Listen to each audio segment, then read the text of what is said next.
hated these meetings that his father was so fond of calling. The ancients were worried. Yada, yada, yada. What was new? They were always worried. He took his time walking through the glass doors of the downtown building that his father owned.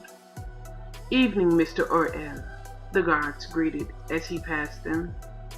"Evening, boys. Has the meeting started?" "Yes, sir. About 30 minutes ago." Dollar Bill smiled. He really did like making an entrance. "Good then. I'm right on time." "Yes, sir," the guards replied, not looking him in his eyes. These men had been trained since birth to do their jobs here at the Orion building. Their positions had been passed down to them from their fathers and their fathers' fathers. The ancients were a very exclusive group. They believed that the less people that knew of them, the safer they were. They were fools, and his father was no different. Dollar Bill had very little respect for them. He felt like they were giving up the battle before the war had even ended. They were weak, and yet it was them who had the ability to live forever. That is, unless they were killed by another Malak or by one of the slayers. Still, if Dollar Bill had such a gift, he would be master of this place. As it was, he, like every other offspring of the Ancient Ones, only was allowed 500 years to live. That's if they weren't murdered first by one of the slayers, and after that, it was the never-ending hunger. He shook that thought out of his mind. He was only 374 years old, and if all went according to plan, he will never see death. Alice, his father's secretary, jumped up from her seat as soon as he stepped out of the elevator onto the top floor. She, like the guards downstairs, had been bred for their position here. "Master Orel, your father and the others are waiting for you," she said, smiling back at him as she led him to the executive meeting room. "Thank you, Alice. You're looking tasty today," he said, staring at her behind as she walked. And just like he knew, she put a little extra shake in her walk. "I'm glad you approve, Master." "Oh yes, baby, I approve. And when this boring meeting is over, I'm going to show you just how much." She giggled. "Yes, sir. I'll be waiting." "Sure you will," he said. She opened the door, and the first thing that Dollar Bill could see was the bright red of his brother's cardinal robes. "Ah, my brother the Pope," he greeted loudly. Cardinal Neil turned around with a frown on his face. Not just because his black brother had poor taste in his jokes, but because he was a constant embarrassment to their family. "Look, my brother the simp, pimp," the cardinal responded dryly. "Ouch, brother. Was the Pope joke too much? Is it a soft spot for you?" Dollar Bill asked back. Before the cardinal could respond, a very handsome man that looked like he had just walked off the pages of GQ stood up at the head of the table. "Orel, enough," he hissed. "Ah, father," Dollar Bill said, throwing his arms open as if he was going to hug him. The man flinched at the thought, and Dollar Bill erupted in laughter. "Relax, old man. I wouldn't submit either of us to such torture." "You're late. Take a seat," his father spotted him. Now, anyone looking into this scene for the first time would be quite confused. Orion looked to be no older than 30, clean-cut and white, while Dollar Bill, who dressed in a three-piece lime green suit with lime green gator boots and black, called him father. And if that wasn't confusing enough, here stood the Cardinal of Chicago, white, that called him brother. "Sorry, Daddy, I really tried to make it on time," he said sarcastically as he took his seat. No one in the room believed him. Now that my son has finally decided to join us, we can get down to business, Orion said to the room in general. Who is it now? Who has frightened the world's most powerful men? Dollar Bill asked as he took a little plate and piled it high with finger sandwiches. And will it kill you, Papa dearest, to order a real meal for a brother? A brother, the Cardinal said as he took his seat. Please, you about as much as a brother as I am a priest. He chuckled at his own joke. You two, don't start. We have serious things to discuss. And La'el and his sons have traveled a great distance to be here. At the very least we can do is try not to waste their time, Orion scolded his sons. You know, and this is just a thought, Dollar Bill said. If you had used your wings, you could have gotten here in half the time. He said this while spreading an ignorant amount of mustard on his cucumber sandwich. La'el gasped at his boorish behavior. Dollar Bill looked at him and shrugged. I'm sorry, I forgot. Angels don't fly anymore. They drive in the back of Lincoln Town cars. Oh, excuse me.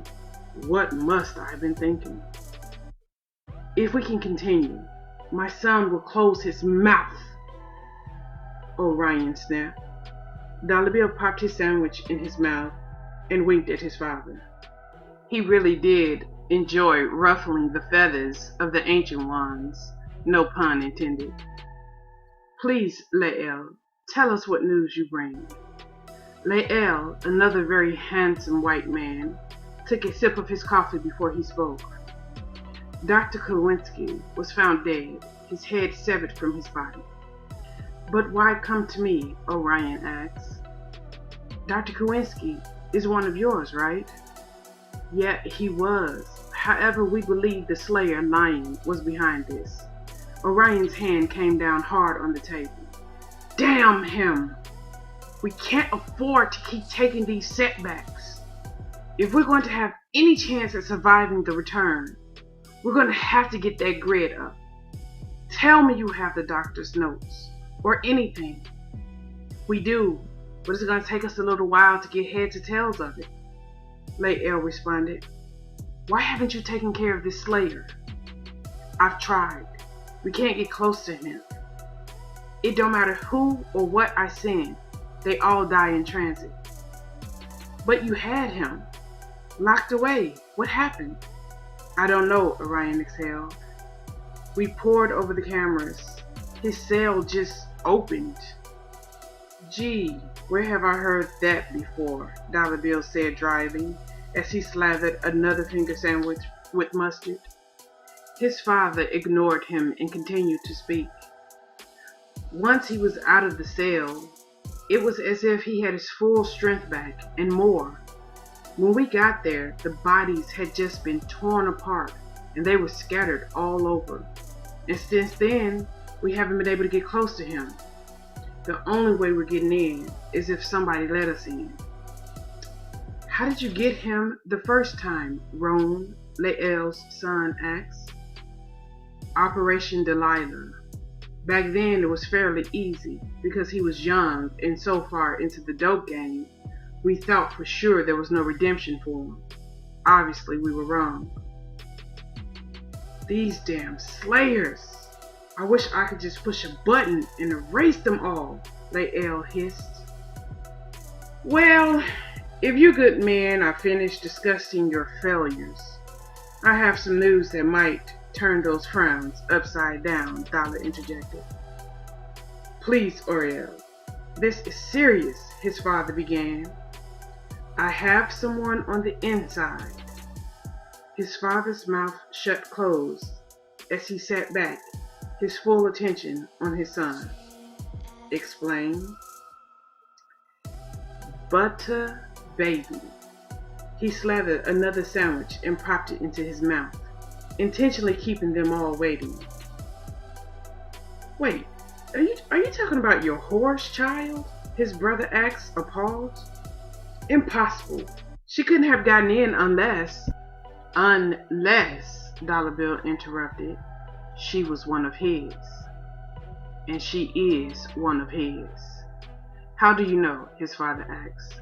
I raised her. I have her blood. I have copies of her DNA. His name is there. All the men at the table now sat back and looked at Dollar Bill with new eyes. How? Lael asked.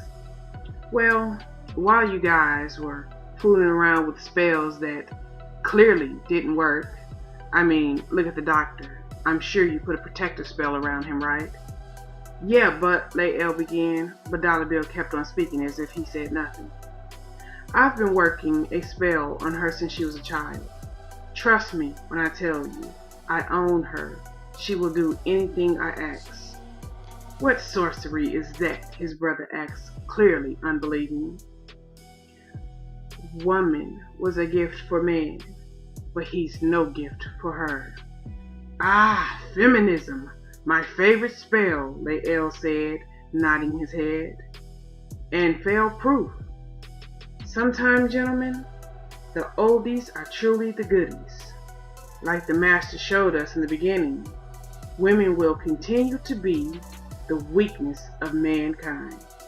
Or, shall I say, humankind. He sat back pleased with himself. How could he not be? Where the ancients had failed, he, a demi, will succeed. Surely the Master will reward him for that. Maybe even godhood. Yes. I have one question, and maybe the most obvious question. What if she submits to him? His brother asked, making Dollar Bill want to pick up a gun and blow his brains out. He smiled at his brother's jealousy. She won't submit.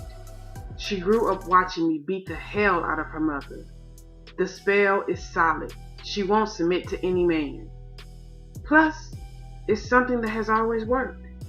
If it ain't broke, then don't try to fix it. You remember, brother, it was the same spell that gave us the control over men. And it's the same one that's going to bring down the lion's den. She will let us in because we're going to promise her God status. And tell me, what woman will pass up that opportunity of stepping on her man if it meant she could be a god? Divided and conquer, little brother. It works every time. And with that, he stood to leave. He already knew he had his father's approval. He could see the pride in his eyes. Son, Dollar Bill stopped at his father's voice, but he didn't turn around. Be careful. He's a slayer. If anything goes wrong, Dollar Bill cut him off. You're right. He is a slayer. If anything goes wrong, we're all dead.